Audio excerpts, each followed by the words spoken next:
Hi అండి, నమస్తే. ఈరోజు మీ ముందుకి మంచి రెసిపీతో వచ్చాడండి. అదేంటంటే పుదీనా చారు.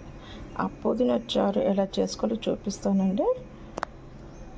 మనకు కావాల్సినవి ఏంటంటే 2 టమాటాలు, కొంచెం పుదీనా, 4-5 పచ్చిమిర్చి, అల్లం ముక్క, మిరియాలు, జీలకర్ర, కొద్దిగా చింతపండు. ఓకేనా. టమాటాలు కట్ చేసుకుని పెట్టుకున్నాను. ముందుగా ఇవి మిక్సీలో పట్టేసుకుందామండి.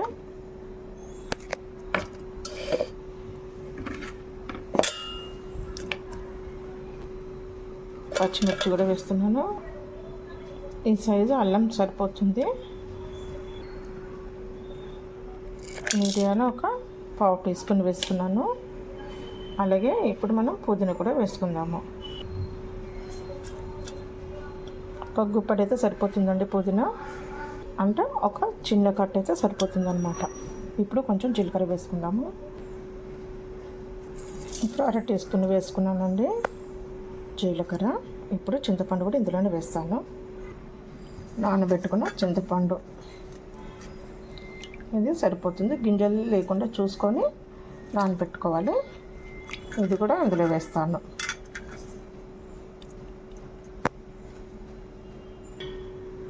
అదే నిమ్మకాయ అంత సైజ్ అన్నమాట తీసుకుంది. ఓకేనా.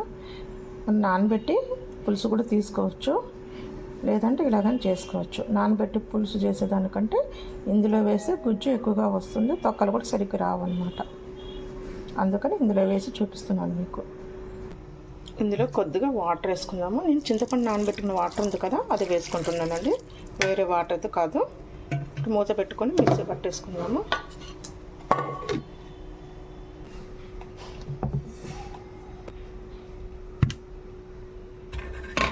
ఇలా వచ్చేస్తుంది అన్నమాట మెత్తగా. ఎందుకంటే ఏది కూడా మనం వేస్ట్గా చేయకూడదు, అది పడైపోకుండా ఉండాలన్నమాట. అందుకోసం ఇలా ఇంత మెత్తగా పట్టుకోవాలి, పేస్ట్ లాగా.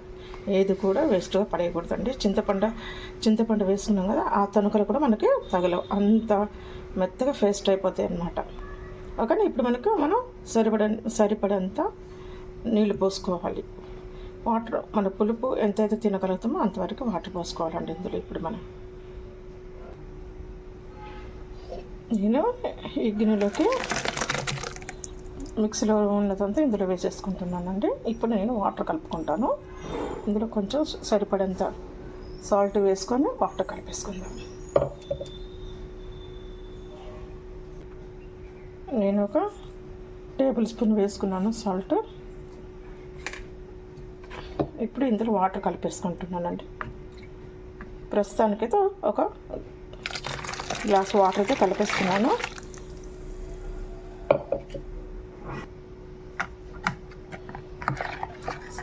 సాల్ట్ వేసుకున్నాం కదా, చిక్కగా ఉందండి. కొంచెం పలుచగా చేసుకోవాలన్నమాట. ఇప్పుడు మనం నానబెట్టిన చింతపండు వాటర్ ఉంది కదా, అది వేసేసుకుందాం వేస్ట్ కాకుండా. మీకు ఎలాగంటే మనం చారు తాలింపు పెట్టేసుకున్నప్పుడు అడుగున పిప్పిలాగా ఉంటుంది కదా, అది తీసేసుకోవచ్చు. ఓకేనా.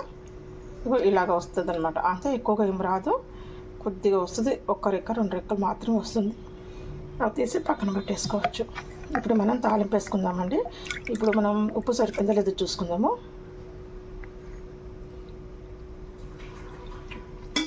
ఉప్పు, పులుపు, కారం అన్నీ సరిపోయాయి. ఇందులో మాత్రం కారం మాత్రం వేయకూడదండి. మరి వేసుకుంటే మిరియాలు కారం సరిపోలేదు అనుకుంటే మిరియాల పొడి వేసుకోవచ్చు. ఓకేనా. ఇప్పుడు నేను తాలింపు పెట్టేస్తున్నాను. చూస్తున్నారు కదా, ఇలాగే చేసుకుని నేనైతే ఎలాగ చేశానో అలాగే చేసుకోండి. చారు మాత్రం అద్భుతంగా ఉంటుంది. చాలా అంటే చాలా బాగుంటుంది పుదీనా చారు.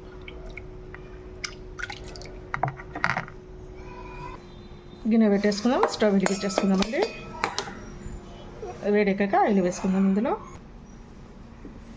గిన్నె వేడెక్కిందండి, నేను ఆయిల్ అయితే వేసుకుంటున్నాను.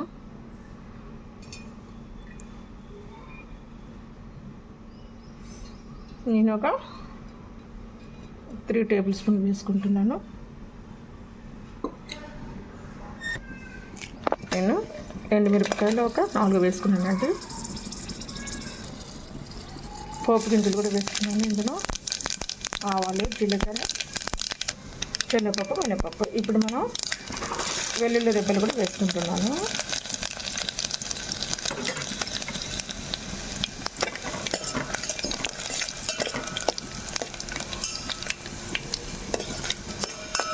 మాడనివ్వద్దండి, దగ్గరుండి ఇవి కలుపుకోవాలి.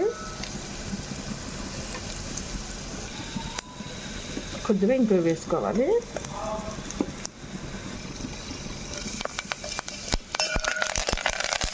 కరివేపాకు కూడా వేసుకున్నామండి. జలుబు, దగ్గు, జ్వరం వచ్చినప్పుడు ఇది మనం రసం లాగా తీసుకుంటే పుదీనా ఆకలి పడుతుంది, ఆరోగ్యాన్ని కూడా చాలా బాగుంటుంది. మనం చాలా త్వరగా కోలుకుంటాము, ఎందుకంటే చారుతో తింటున్నాం కాబట్టి ఆకలి ఎక్కువ పెంచుతుంది అన్నమాట.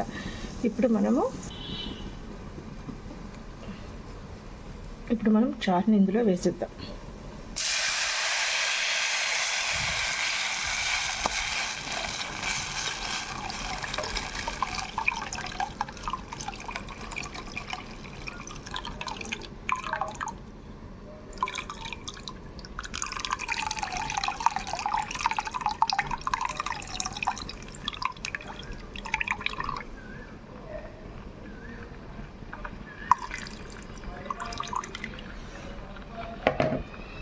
ఈ చారుని ఒకసారి కలిపేద్దాము. ఇందులో పసుపు వేయలేదు కదా, ఇప్పుడు వేసుకుందాం పసుపు.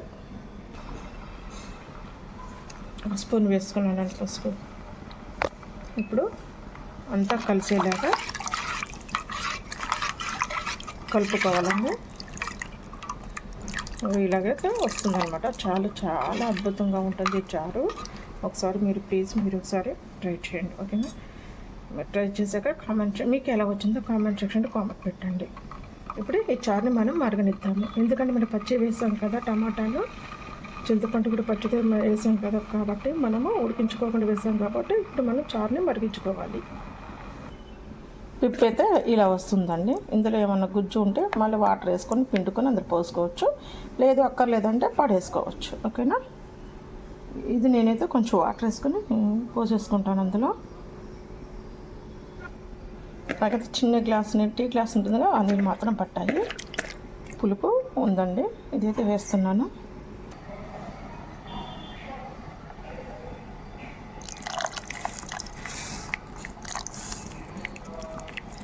ఓకే అండి.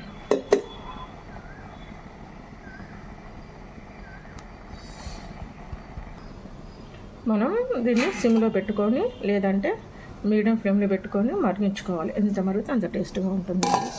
మూత పెట్టేసుకుందాము.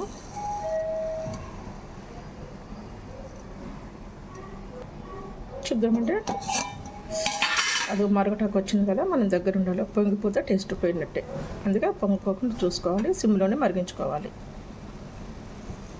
అందుకే చెప్పానండి, నేను సిమ్లో పెట్టి మరిగించుకుంటేనే బాగుంటుంది, పొంగితే మాత్రం రుచిపోతుందని, ఓకేనా? సిమ్లో పెట్టుకొని ఒక 3 నిమిషాలు మరిగించుకుంటే సరిపోతుంది. ఆ పుదీనాలోని ఘాటు అంతా రసంలోకి దిగుతుంది కదా, అప్పుడు చాలా బాగుంటుంది.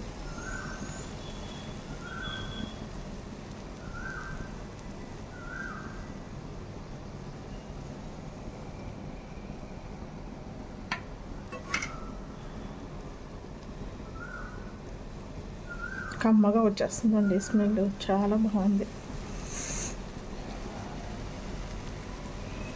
దీనికి సైడ్ డిష్ మనం చికెన్ ఫ్రై చేసుకోవచ్చు, చాలా బాగుంటుంది. పుదీనా చారు, చికెన్ ఫ్రై.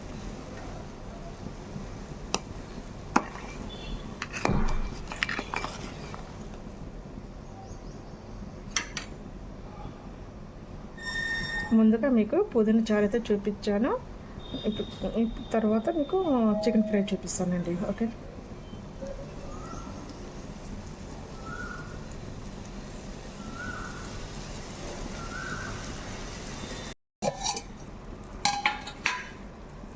పూర్తిగా నేను 3 నిమిషాలు ఉంచేసాను. మంచి స్మెల్ వస్తుందండి, అయిపోయినట్టు. ఇప్పుడు దీన్ని తీసి పక్కన పెట్టేసుకుందాము.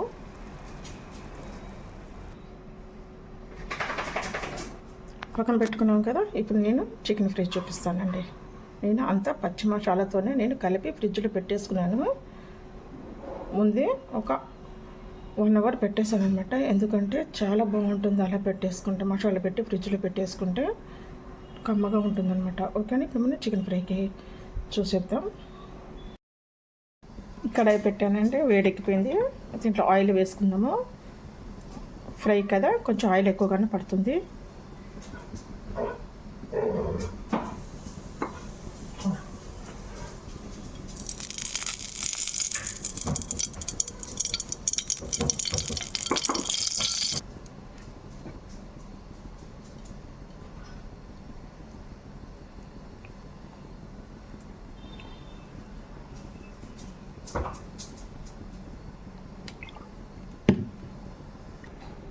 ఇదిగోండి, 1 అవర్ ముందు నేను మసాలానండి కలిపి ఫ్రిడ్జ్లో పెట్టుకున్నానండి. ఈ మసాలాలు పచ్చి కొబ్బరి, దీంట్లో మాత్రం జీలకర్ర మాత్రం వేయలేదు, అన్నీ పచ్చియే. ఇవి మాత్రం ఏమాత్రం ఫ్రై చేయని మసాలా అనమాట, పచ్చి మసాలా. ఓకేనా, అన్నీ పచ్చిగా వేసుకున్నాను. పచ్చి కొబ్బరి వేస్తే చాలా బాగుంటుంది, ఒకసారి మీరు ట్రై చేయండి. ఓకేనా, మసాలాలన్నీ వేసుకొని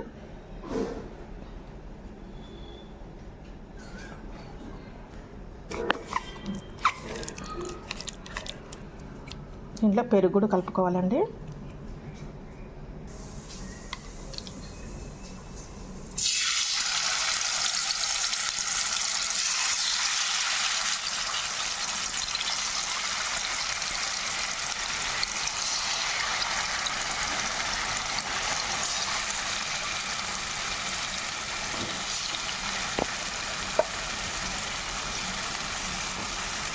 మనం ఇలాగ మసాలా కలుపుకొని ఫ్రిడ్జ్లో పెట్టేసుకున్న, పక్కకు పెట్టేసుకున్న ముక్కకి ఇలాగ పడుతుందన్నమాట మసాలా. అందుకే ఒక అరగంటన అంత టైం లేదంటే కనీసం ఒక పావు గంటన పక్కన పెట్టేసుకోవాలి కలుపుకొని. ఓకేనా, అన్నీ ఇందులోనే కలిపేసాను. పసుపు, ఉప్పు, కారము అన్నీ ఇందులోనే కలిపేసాను అనమాట. ఇంకా మనం విడిగా వేయాల్సిన ఏం లేదు. మనం ఒకవేళ మనకి సాల్ట్ సరిపోతే సాల్ట్ వేసుకోవాలి, అంతే. ఒకసారి అంతా కలుపుకుందామండి.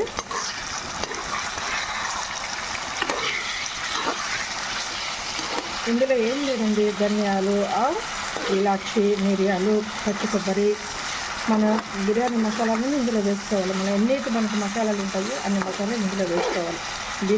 బిర్యానీ ఆకుతో సహా వేసుకోవాలి. జాజికాయ, జాపత్రి, మరాఠీ మొగ్గ అన్నీ వేసుకొని, పచ్చి కొబ్బరి వేసుకొని, పచ్చిమిర్చి, కొత్తిమీర, పుదీనా అన్నీ వేసుకొని పేస్ట్ చేసుకొని, ఇలా ఉప్పు, కారం వేసుకొని ముక్కలకు పట్టించేసి పక్కన పెట్టేసుకోవాలి, అంతే. ఇందులో ఉల్లిపాయలు మాత్రం వేయకూడదు. ఒకసారి ఇలా చేయండి, మీరు చాలా బాగుంటుంది. పుదీనా రసం, చికెన్ ఫ్రై, ఈ కాంబినేషన్ సూపర్ కాంబినేషన్. ఒకసారి ట్రై చేయండి. మీకు డబ్బాలో కలిపెట్టుకున్నది ఇందులో వాటర్, మనం మసాలా మిగిలిపోయిందండి, ఇందులో కొద్దిగా వాటర్ వేసుకున్నాను. ఈ వాటర్ మనం ఉడికే చికెన్లో వేసేసుకుంటాను. ఉడుకుతుంది కదా, ఈ మూమెంట్ మనం ఈ వాటర్ వేసుకోవాలి. ఫ్రై ఎలా అవుతుందా అని అనుకుంటారా, అవుతుంది. చూస్తూ ఉంటాయి.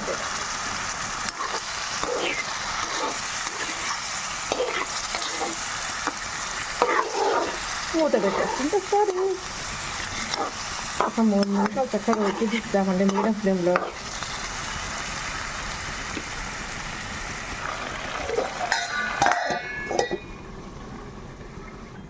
ఒకసారి చూసేద్దామండి అలా ఉంటే.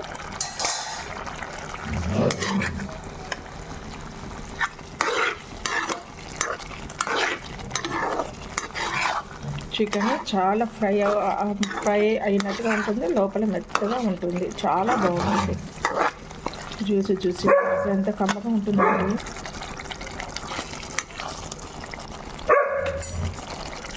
నేను ఒక 2 నిమిషాలు మూత పెట్టేస్తున్నాను. మళ్ళీ ఒక్కసారి చూసేద్దామండి.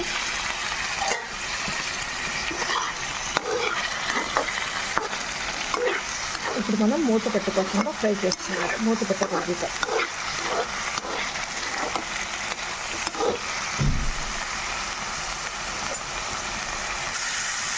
ఇలాగా రంగు మారుతూ ఉంటుందండి. అలాగే ఫ్రై చేసుకుంటూ ఉండాలి, చక్కగా ఫ్రై అయ్యేలా బాగా మీడియం ఫ్లేమ్లో పెట్టుకొని చేసుకోండి, హైలో వద్దు.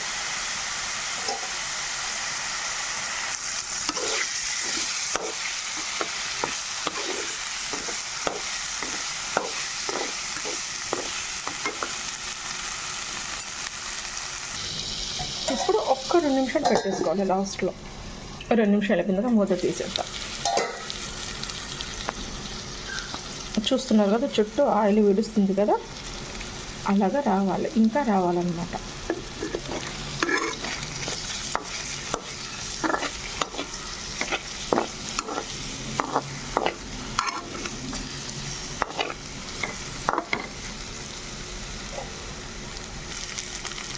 అయిపోయిందండి. మనం చికెన్ చేసాం కదండి, చికెన్లో ఉన్న గ్రేవీ ఉంది కదా, గ్రేవీ మసాలా కూడా చాలా టేస్టీగా ఉంటుంది. అన్నంలో తింటే ఏంటంటే అసలు చెప్పలేని ఉంటుంది, చాలా టేస్టీగా ఉంటుంది, సూపర్గా ఉంటుంది. ఒకసారి ట్రై చేస్తే తెలుస్తుందండి. అయిపోయిందండి. ఈ వీడియో కనుక మీకు నచ్చితే లైక్ చేయండి, షేర్ చేయండి, సబ్స్క్రైబ్ చేసుకోండి నా ఛానల్. మరొక మంచి మంచి వీడియోస్ మేము ముందుకు వస్తాము. ఓకే ఫ్రెండ్స్, ఎంతో రుచికరమైన పుదీనా రసం చికెన్ ఫ్రై రెడీ. ఓకే.